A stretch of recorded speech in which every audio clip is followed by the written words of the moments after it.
Hey you guys, it's Peter, and welcome to my channel. Peter likes books.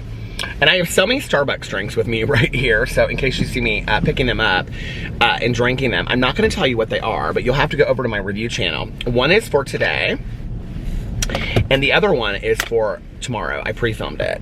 And I am on my way to Half Price Books because I am going to attempt to get my cousin's son a jazz album that I don't know where else to get, and he collects vinyl. So I'm gonna go there and, don't you guys love like vinyl albums? That's what I was raised on. My mom and dad always had record albums, you know? And then tape cassettes. Back in the day, my God, my dad had 8 tracks and stuff like that. But, and then, you know, CDs came along and all that. Now I don't even have a CD player in my car, and I have all these CDs. It's like, how am I going to play all my CDs, you know? But anyway, so I want to buy him this jazz album for Christmas. So I'm going to go to Half Price Books. Every place is so crazy busy today. I just got done texting Mel, and we decided on the book for January. We had kind of been going back and forth between 3 books, and we also decided on the date of the live stream for the December book. So I will be making a video and posting that on the 25th or the 26th, announcing all of those things. Okay, but today we're just going to kind of do a Christmassy kind of book vlog, Bookmas. The last one. First of all, I just want to say a congratulations to Robbie from Robbie Reads on the announcement of the release of his debut novel, which is so incredibly cool. I'm so happy for him. I'm so proud of him. And I think his book comes out in fall of what is going on with my car? It sounds weird. Fall of 2021, I think, is when it is being released, or that is when the cover and stuff is being released. But that is so exciting. He just announced it this week. So congratulations to fellow booktuber Robbie Reads. His Instagram is, I've talked about it over here before, is gorgeous. It's like my favorite. I have like 2 favorite Bookstagrams. I love James Trevino. I think that's how you pronounce his name. His is like incredible. And I love Robbie's. Robbie's makes me want to go like, I don't know, he's literally the Martha Stewart of Bookstagram. So, congratulations. His stories are what's fun to watch, because he's always like recording everything that he's doing throughout the day. And I'm like, oh, I want to try that Starbucks drink. And he's always needle pointing and watching movies and showing books. And he's so active on Instagram. I need to be like that. 2021, watch out, Robbie. I'm gonna be the Martha Stewart of Instagram, Bookstagram. Don't even worry about it, okay? Never. I can tell you as a fact, okay, that Peter Monn will never be the Martha Stewart of anything to do with beauty, okay? I cannot make anything look pretty like that. I just can't. I don't know what that's, I don't have that. I remember when I was in college and I took a drawing class, and I really wanted to be an art major, and I just don't have any kind of like artistic talent when it comes to that at all. In fact, my ex and I, he one time wanted to get like canvases, and we were going to like paint a word. Like we were just gonna randomly pick a word out of the dictionary, and then we were gonna paint it, right? Like we were gonna have this whole day where we painted it. It sounded like very cool and romantic, right? So we ran, like he just went through the dictionary and then like picked a word, and it was sadness, okay? So he was very talented artistically, and he did this picture, and it was like the end of the ocean. It was all this kind of stuff. It was gorgeous. It was all in blues and grays, and it was like the end of the world, the end of this ocean kind of thing, right? And I did a big eye. I was so proud of it. I did this eye, and it said, "Don't cry." Oh my God, and that was like this inside joke between us for years, because he let me have it. He was like, "What is this?" And I said, "This is my interpretation of sadness. Don't even worry about it." And it said, it was a huge eye, because I used to, like, when I was growing up, like, do you ever have those things like you doodled or you drew? Like, I could draw trees. I could still to this day do like a mean ass tree, okay? With all, like, you know, like a pen and on white paper, gorgeous, okay? And I could do a flower with all of the petals and stuff. And I could draw houses too. I love to draw houses. And I could do eyes, and I always did these eyes, right? Like everywhere in people's like papers and notes. Like if I was like writing a note to my good Judy, what is this, book vlog? Is this a book vlog? Anyway, so I did the eye, and I was like, because the eye was crying. And it said, don't cry. And so for years afterwards, he would just, like, out of the blue randomly, it's probably why we broke up, because he would, no, I'm joking, it had nothing to do with why we broke up. He would go, don't cry.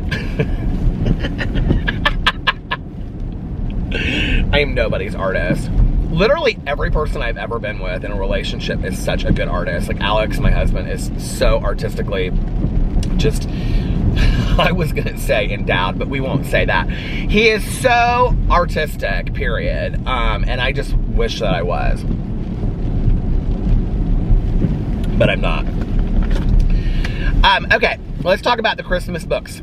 So, I've read so many of them, I don't even know the names of them anymore. I finished Jacqueline, what's her face? I read another one in between there. I read Jacqueline Frost's The Night Before Christmas, which was the second one in the Christmas Tree Farm Murder Mysteries. I actually really, really like that series. I'm really down with it. I think it's fantastic. So I hope she puts out more, because I want to find out what happens to everybody. I want to find out what happens to Holly, the main character, and Evan, who's the police officer. It's always in those books, though, that, like, the police officer falls in love with the woman that just happened to move to town because she had some failed relationship, you know? So, I finished that, and now I'm reading Nicholas Sparks' The Mistletoe Promise. It's actually really good, okay? So, it's about this guy, and he's an attorney, and this woman.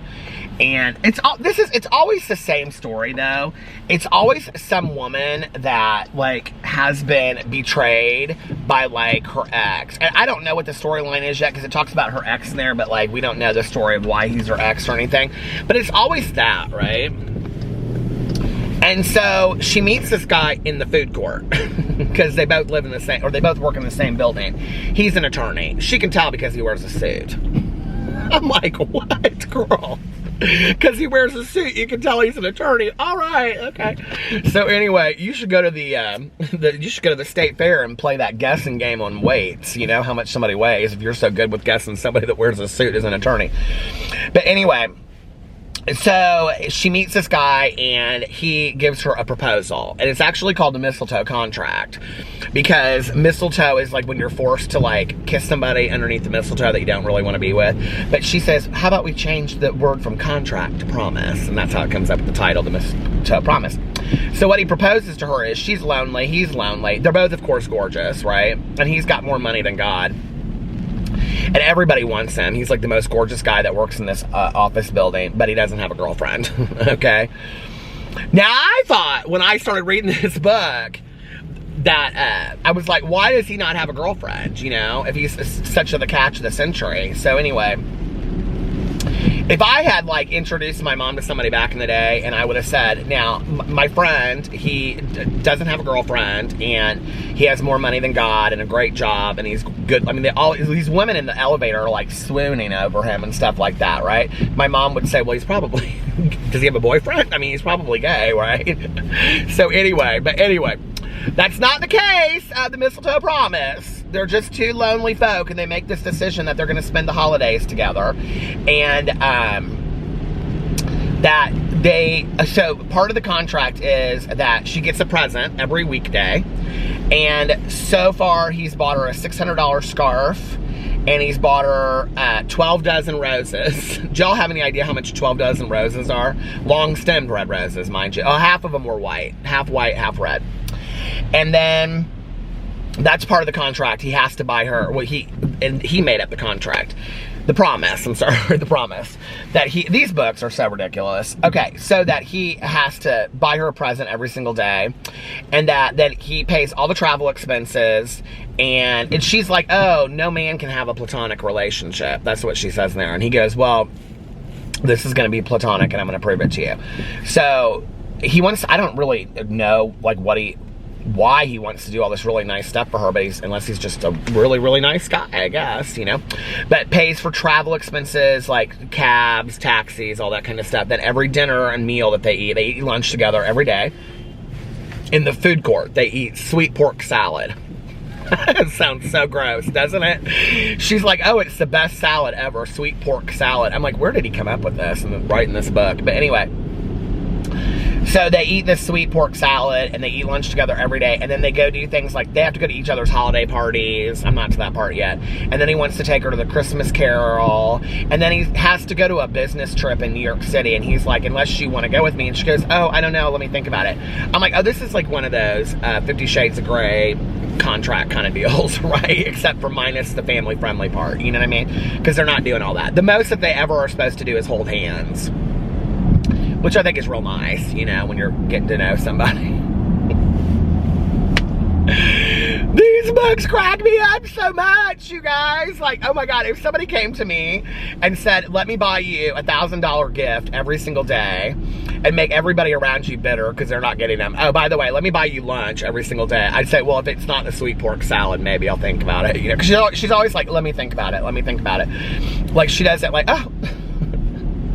I know he's going to buy her a car before the end of it because he just bought himself a brand new BMW. Oh. And of course she's going to go on the trip to New York. She'll act like she doesn't want to, and is it really platonic, and are they really just friends, and then she'll end up going. You know that's what's going to happen. So anyway, I already know that part of the book. I haven't even read it, and I already know that's the truth of the nature all day long. I would. It wouldn't take me real long to sign that contract. I'd be like, where's the pen? She goes, do you have a pen? And he goes, that's the stupidest question to ask an attorney, that question. I had to stop it because I told one of these attorney jokes, and then I thought, well, maybe that's not appropriate to be telling one of these attorney jokes on there. But you could just listen to the book, The Mistletoe Promise, and then you'll know all the secrets of the Mistletoe Promise, and you too can fall in love. It is one of those books that, like, I was going to say, like, if you're lonely at Christmas time and you read this book, it'll make you feel so much, like, better, because it'll make you feel, like, real romantical, you know, and make you feel better about your circumstances. But I don't think that's the truth. I don't. I think if you read this book at Christmas and you were single and alone, I think it would depress the hell out of you. I think you'd be like, why don't I have somebody, some dude like this over here, like, proposing to get me a $600 scarf? And, oh, and she has this girl that she works with, and she's like, every school and every office in every school has somebody like has a Zoe, and this Zoe is so bitter of the house, okay, because she's always got all these guys hitting on her and all this kind of stuff. And now what's this gal's first name? Elise. Her name's Elise. Oh, it's also spun with her diaries. She has like little words of wisdom. Elise Sutton, that's her name. She has these words of wisdom that she writes down in this diary. You don't know that yet. See, but like at the beginning of each chapter, it'll say something like, why is a rosebud never a rosebud except for when a rosebud is in spring? It'll say something like that from the diary of Elise Sutton. I'm like, what is this?